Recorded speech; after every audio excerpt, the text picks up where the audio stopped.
আল্লাহ রাব্বুল আলামিন কোরআনের মধ্যে বলেছেন, ওয়ালা তুতিউ আমরাল মুসরিফিনা আল্লাযীনা ইউফসিদুনা ফিল আরদি ওয়ালা ইউসলিহুন।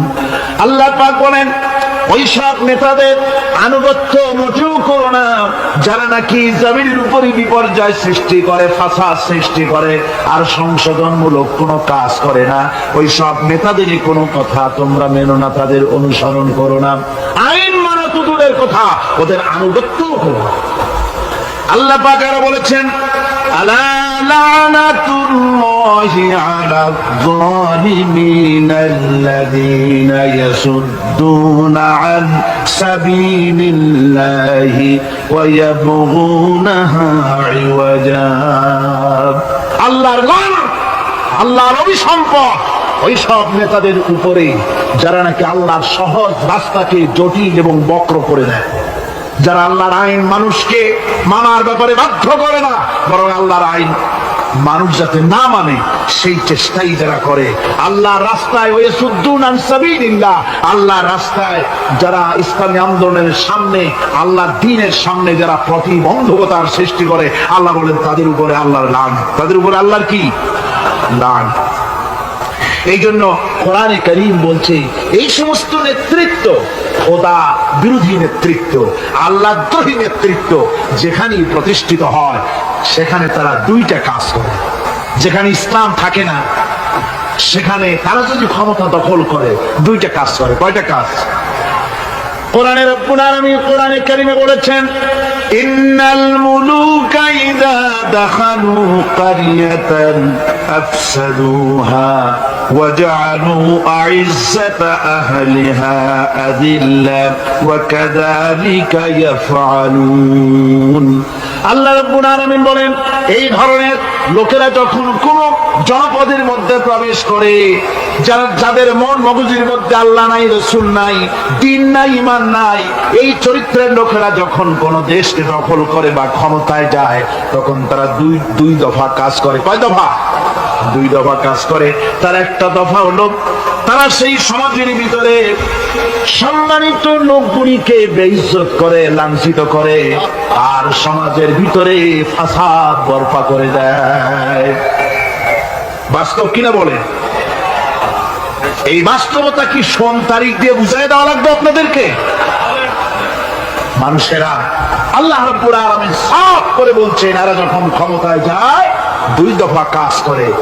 দেশের সম্মানিত লোকগুলিকে বেইজ্জত করে দেয়, তারা লাঞ্ছিত করে, আর সমাজের মধ্যে বিপর্যয় ফাসাদ সৃষ্টি করে দেয়। মারামারি, কাটাকাটি, ব্যাংক লুট, মানুষ হত্যা, চতুর্দিকে ত্রাস সৃষ্টি করে তারা। পক্ষান্তরে আল্লাহ রাব্বুল আলামিন বলেন, পক্ষান্তরে যারা আমার দ্বীন কায়েম করে, আমার মুমিন বান্দারা কোন দেশ যদি দখল করে, কোন দেশে যদি আমার ইসলাম কায়েম হয়ে যায়, তখন আমার বান্দারা চার দফা কাজ করে। কয় দফা? الذين إن مكناهم في الأرض أقاموا الصلاة وآتوا الزكاة وأمروا بالمعروف ونهوا عن المنكر। আমার বান্দারা মুমিনেরা তারা যদি ক্ষমতা পায়, কোন দেশে যদি তারা যেতে পারে, ক্ষমতা দখল করে, তাহলে তারা চার দফা কাজ করে।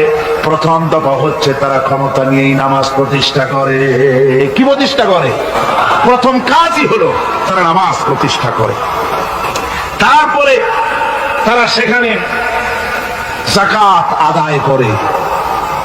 প্রথমে নামাজ প্রতিষ্ঠা করে, 2 নম্বরে যাকাত আদায় করে, 3 নম্বরে মানুষকে সৎ কাজের আদেশ দেয়, 4 নম্বরে অসৎ কাজ থেকে মানুষকে বিরত রাখে।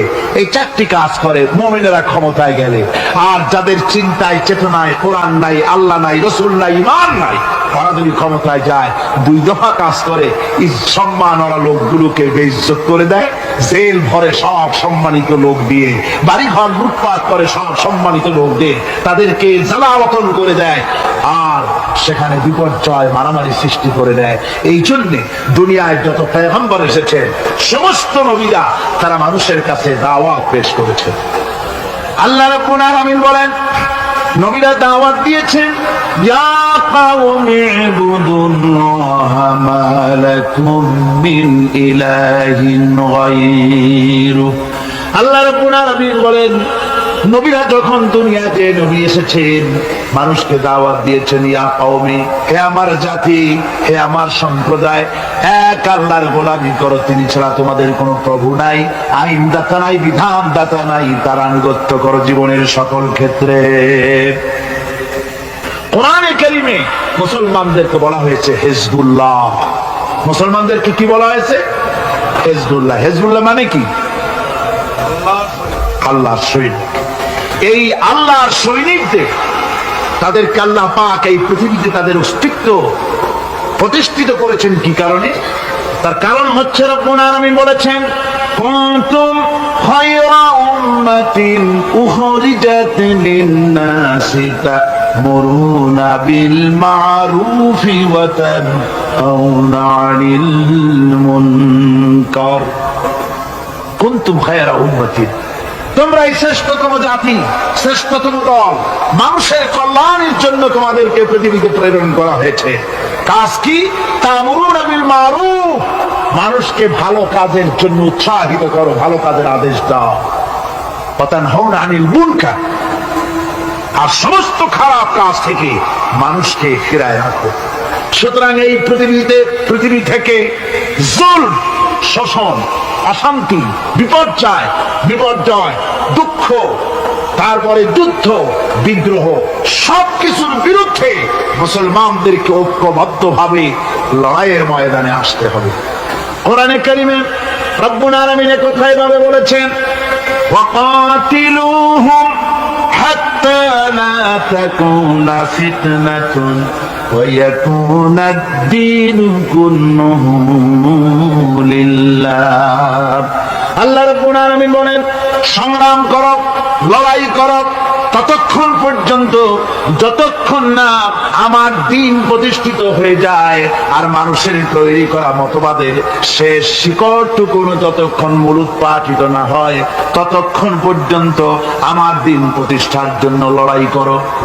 ও মুসলমানেরা, যারা মুসলমান এই লড়াই, এই জিহাদের দায়িত্ব যদি গ্রহণ না করে, মুসলমানেরা যদি ঈমানের এই দায়িত্ব কবুল না করে, আল্লাহর দ্বীন প্রতিষ্ঠার জন্য যদি সংগ্রাম না করে, রব্বুল আলামিন বলেন, ইল্লা তাফআলুহু তাকুন ফিতনাতুন ফিল আরদি ওয়া ফাসাদুন কাবীর। ইল্লা তাফআলুহু, যদি তোমরা তা না করো, তাহলে মনে রেখে দিও, বিরাট বিপর্যয়, ভাঙন, মুসিবতের সম্মুখীন তোমাদের হতে হবে।